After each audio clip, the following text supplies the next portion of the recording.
You finally have a quiet evening.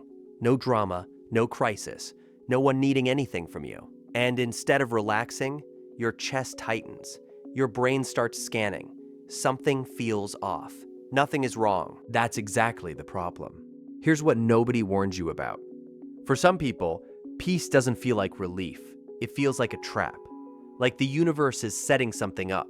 Like you should be worried, but you don't know what about yet. So you fill the silence. You check your phone. You replay old conversations. You find something to fix, something to worry about, something to do. Because doing feels safer than just being. And here's the part that'll stay with you. You're not anxious because something is wrong. You're anxious because nothing is. Psychologists call this a low distress tolerance for calm. If you grew up somewhere unpredictable, where stability never lasted long, your nervous system learned a rule. It never forgot. Quiet is not safety. Quiet is just the pause before everything falls apart. So your brain did something brilliant and exhausting. It started treating stillness as a threat, not because you're broken, because you were paying attention. There's real research behind this. Studies on hypervigilance show that chronic early stress rewires the nervous system to stay on alert even when the environment is completely safe. Dr. Bessel van der Kolk spent decades documenting exactly this. Your mind can know you're safe, your body will argue. And here's the twist nobody sees coming. Some people don't just struggle with peace, they quietly destroy it.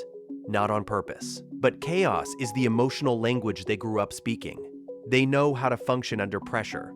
They know how to hold everything together when it's falling apart. But a calm Tuesday with nothing to survive, that's genuinely harder. That's where they feel lost. You might know this feeling. Things are finally going well, and you start looking for what's about to go wrong. A relationship feels solid, and you're already bracing. Life gets quiet, and instead of exhaling, you get irritable, restless, almost disappointed. What's missing is the adrenaline. When surviving was your full-time job, peace can feel like unemployment. But here's what's worth sitting with. That response made complete sense once. It kept you sharp, it kept you ready. In the environment where it was built, it probably protected you more than you know. The problem isn't that your nervous system learned the wrong lesson. The problem is, it never got the update that the lesson no longer applies. You're still guarding a door that doesn't need guarding anymore. So what do you do with this? You don't force calm. You don't perform gratitude.